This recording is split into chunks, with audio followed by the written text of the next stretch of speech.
My fellow South Africans, a new year is upon us. As we welcome the new year, we do so with reflection, resolve, and hope. The year behind us was not easy. Many South Africans faced the strain of a myriad of challenges over the past year.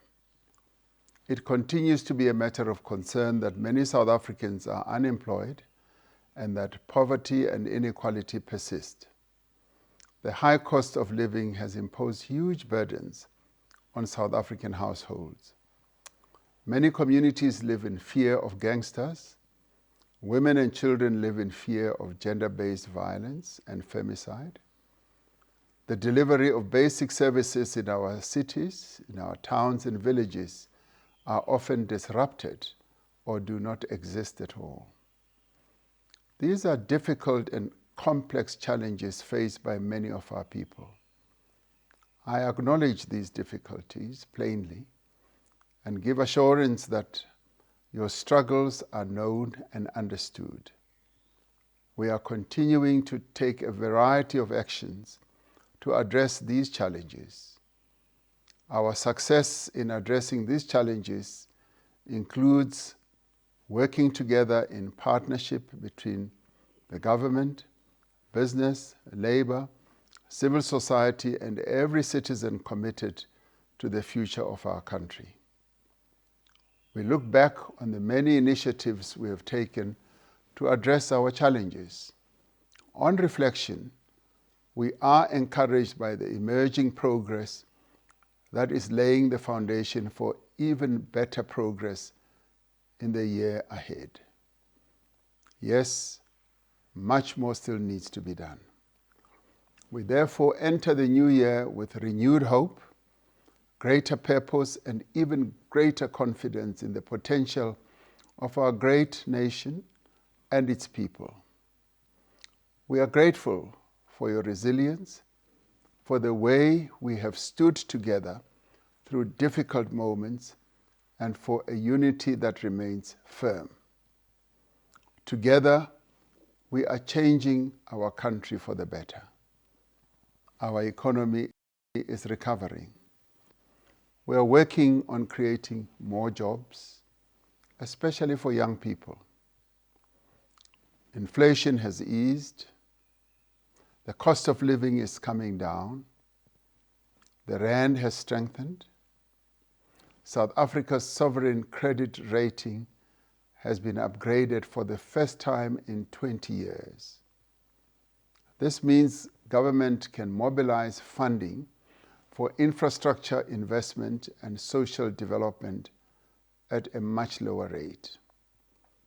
The structural transformation program that we embarked on 5 years ago is showing positive progress.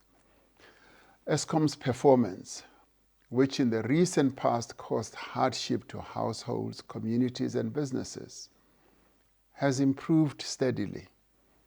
As a result, our country has gone without load shedding for many months. More goods are being transported on our rail network and are also being handled through our ports. We have restored more commuter rail corridors, making it possible for more people to travel safely and affordably on our trains.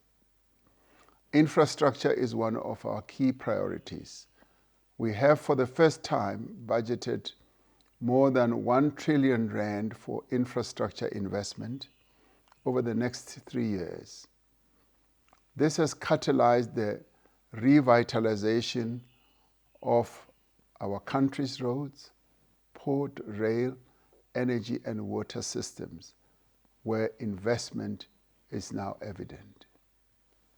Through the Presidential Employment Stimulus, through the Presidential Youth Employment Intervention, and other public employment programs, we have enabled thousands of people to find opportunities to earn, learn, and build livelihoods. We have worked with the private sector to establish the Youth Employment Service that has created more than 200,000 work experience opportunities for young, unemployed South Africans and is set to increase this number in the coming period. The continuing improvement in the business environment is contributing to the improvement of our economy and job creation. Our state-owned enterprises are being strengthened and are set to play their key role in the economy of our country. Rooting out corruption is our overriding priority. Through the excellent work of the Special Investigating Unit, the SIU, and the Asset Forfeiture Unit, we have recovered billions of stolen money. Specialized task teams have made breakthroughs against illegal mining, kidnapping, economic infrastructure crimes, and construction site extortion. We are determined to continue to take decisive steps to clean up our law enforcement agencies. The recommendations of the Madlanga Commission will be implemented to enhance the reforms that are needed to reposition our police service and other law enforcement agencies. This year we launched the National Dialogue and held the first national convention, which brought together delegates from across society and the length and breadth of our country to define the agenda for an inclusive nationwide conversation about the next chapter in our democracy. The National Dialogue continues our country's proud tradition of holding inclusive conversations to resolve challenges, to build consensus, and to chart a course for the future. We are traversing a path we have walked before and will be guided in the National Dialogue process by the Eminent Persons Group, who will be the guarantors of the dialogue's inclusivity and integrity. The steering committee, comprised of community-based representatives, will steer the national consultations next year. South Africa's standing in the global community has been enhanced and reaffirmed by our successful hosting of the first G20 summit ever held on African soil.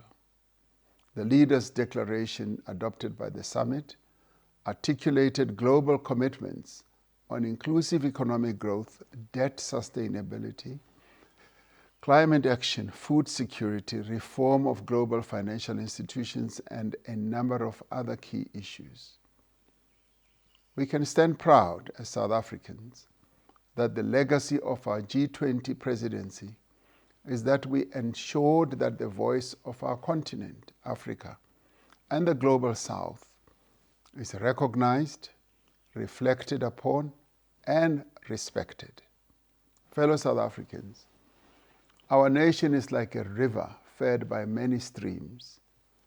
We may at times diverge and differ, but we always converge like streams of a mighty river. There may be boulders in our way, but we get around them like the flowing waters of a mighty river. We've shown that when we work together, we overcome even the most difficult obstacles. Our spirits have been lifted by the excellent performance of our artists, our sports people, our musicians and writers.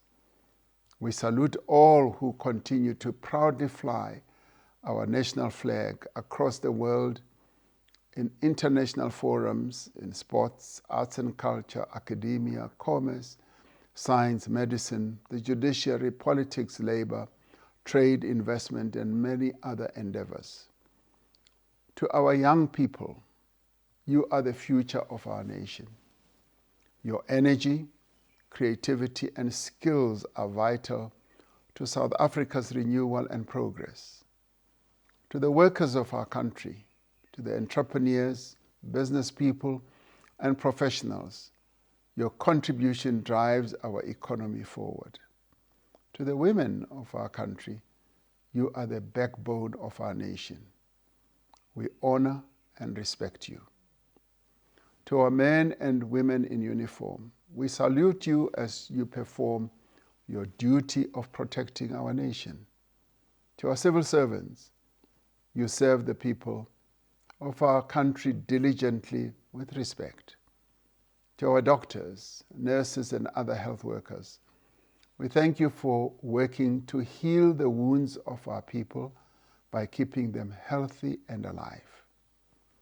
To our public representatives, you are the guardians of our democracy. To our traditional leaders, you are the custodians of our rich heritage and are the conscience of our nation. To the people living with disabilities, your strength and resilience gives us courage to work harder, to stand by you, and ease your burdens. To our sportsmen and women, you make us proud to be South African on the world sporting stage. To our media people who continue to keep the nation informed of what is happening in our country, we thank you. To our elders, your wisdom continues to guide us. For the contribution that every South African has made in all of our people's lives endeavors over the last year, we thank you. Despite the challenges that we face, our country is getting stronger. Our economy is improving. As we prepare to welcome a new year, let us remain united to building the South Africa of our dreams. I call upon the men of South Africa to respect and honor the young girls and the women of South Africa and desist from gender-based violence and femicide. Wherever you may be across our beautiful land, I wish you a happy and blessed new year. May God continue to bless South Africa and protect its people in 2026. Thank you.